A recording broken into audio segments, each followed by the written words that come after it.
Dan bersamamu. Inilah Injil suci menurut Lukas.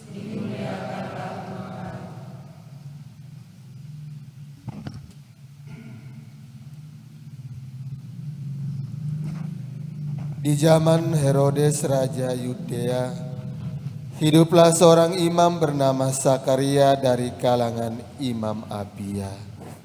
Istrinya juga berasal dari keturunan Harun, namanya Elisabet.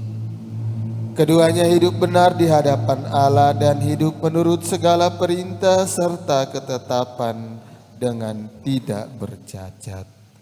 Tetapi mereka tidak mempunyai anak, sebab Elisabet itu mandul dan keduanya telah lanjut usia. Sekali peristiwa tiba giliran kelompoknya, Sakaria melakukan tugas sebagai imam di hadapan Allah. Sebab ketika diundi, sebagaimana lazimnya untuk menentukan imam yang bertugas, dialah yang ditunjuk untuk masuk ke dalam bait Allah dan membakar ukupan di situ. Pada saat pembakaran ukupan itu, seluruh umat berkumpul di luar dan sembahyang.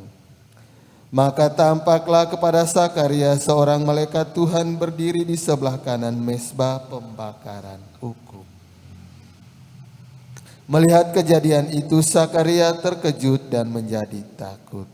Tetapi malaikat itu berkata kepadanya, "Jangan takut hai Sakaria, sebab doamu telah dikabulkan. Elisabet istrimu akan melahirkan seorang anak laki-laki bagimu, dan haruslah engkau menamai dia Yohanes. Engkau akan bersuka cita dan bergembira, bahkan banyak orang akan bersuka cita atas kelahirannya. Sebab ia akan besar di hadapan Tuhan dan ia tidak akan minum anggur atau minuman keras. Ia akan penuh dengan Roh Kudus mulai dari rahim ibunya. Ia akan membuat banyak orang Israel berbalik kepada Tuhan Allah mereka. Dan ia akan berjalan mendahului Tuhan dalam roh dan kuasa Elia, untuk membuat hati para bapa berbalik kepada anak-anaknya, dan hati orang-orang durhaka kepada pikiran orang-orang benar. Dengan demikian, ia menyiapkan suatu umat yang layak bagi Tuhan." Lalu kata Sakaria kepada malaikat itu, "Bagaimana aku tahu bahwa hal itu akan terjadi? Sebab aku sudah tua dan istriku pun sudah lanjut umurnya." Jawab malaikat itu kepadanya, "Akulah Gabriel yang melayani Allah. Aku telah diutus untuk berbicara dengan engkau dan untuk menyampaikan kabar baik ini kepadamu. Sesungguhnya engkau akan menjadi bisu dan tidak dapat berkata-kata sampai pada hari semuanya ini terjadi, karena engkau tidak percaya akan perkataanku yang pada waktunya akan terbukti kebenarannya." Sementara itu orang banyak menanti-nantikan Sakaria.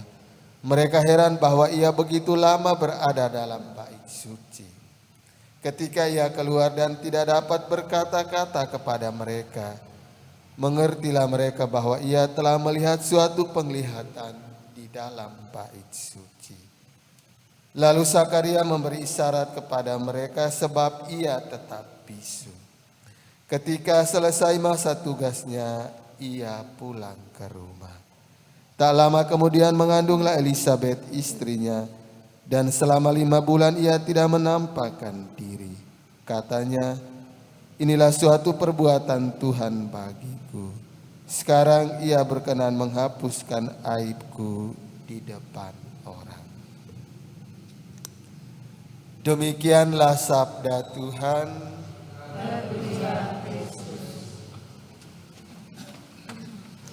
Suster, Oma dan Opa, Ibu Bapak, anak-anak, saudara-saudari umat beriman yang dikasihi Tuhan.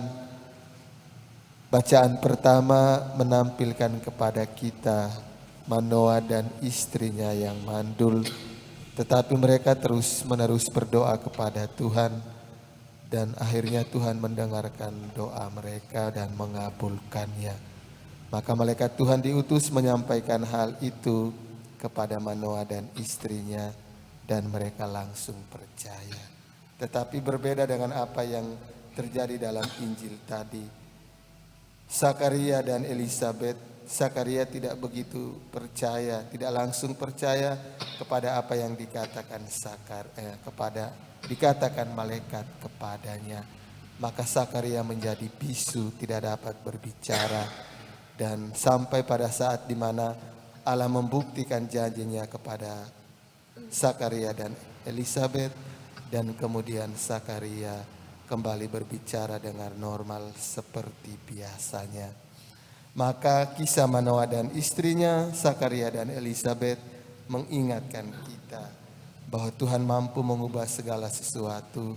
Yang terpenting manusia percaya dan siap untuk membangun kerjasama dengan Tuhan. Mari kita berjuang agar di sepanjang hari ini, juga di hari-hari yang akan datang, kita mampu menjadi rekan kerja Allah untuk menyelamatkan dunia dan segala isinya.